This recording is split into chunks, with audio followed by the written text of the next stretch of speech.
আলোচনা সভার জন্য উন্মুক্ত এই আয়োজন থেকে যুক্ত হচ্ছেন সিউল আহমেদ। সিউল, জানাবেন কেমন বাংলাদেশ চাই, সেখানে বক্তারা কি বলছেন আর কি বিষয়বস্তু তুলে ধরা হচ্ছে?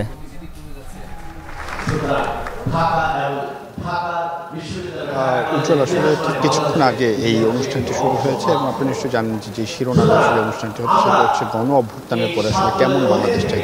নিশ্চয়ই জানেন যে 5ই আগস্ট যখন সাবেক প্রধানমন্ত্রী দেশ ত্যাগ করেন, যখন 8 তারিখে যখন অন্তর্বর্তী সরকারের নতুন একটি সরকার আমরা পেলাম, অন্তর্বর্তী সরকার পেলাম, সেক্ষেত্রে কিন্তু তখন থেকে কিন্তু আলোচনা এসেছে যে আসলে কেমন বাংলাদেশ আমরা চাই কিংবা এই বাংলাদেশের স্ট্রাকচার যেটি আছে সেটি কেমন হতে পারে সেই নিয়ে কিন্তু যে তারা কিন্তু আয়োজনটি করেছেন। এখানে কিন্তু আমরা দেখতে পাচ্ছি যে একই সাথে বিভিন্ন শ্রেণী পেশার কিন্তু বক্তাদেরকে এখানে আনা হয়েছে। আমরা যদি একটু বলি, সেখানে কবি, বুদ্ধিজীবী, সাংবাদিক, ইসলামিক স্কলার, লেখক, গীতিকার, শিল্পী এবং হিউম্যান রাইটস সহ অন্যান্য প্রফেশনাল যারা রয়েছে, পেশাদাররা রয়েছে, তাদের সকলকে কিন্তু আনা হয়েছে এবং প্রধান আলোচনার জন্য কিন্তু এসেছেন ফরহাদ মেজা, যিনি কবি ও বুদ্ধিজীবী হিসাবে এই সমাজে পরিণত।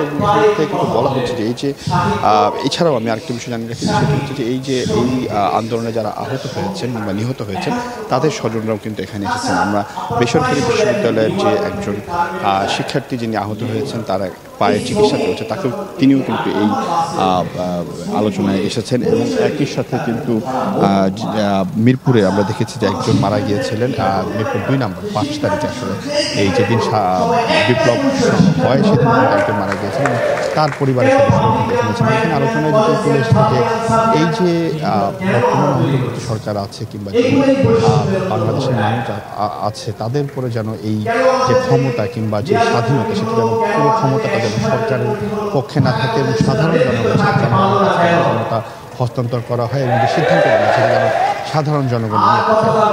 এই ছিল সর্বশেষ তথ্য। আরো যুক্ত ছিলেন ঢাকা কলেজ থেকে।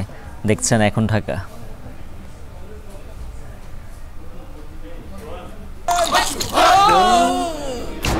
আমি এই চেয়ারে বসবো না, বাচ্চু ভাই এই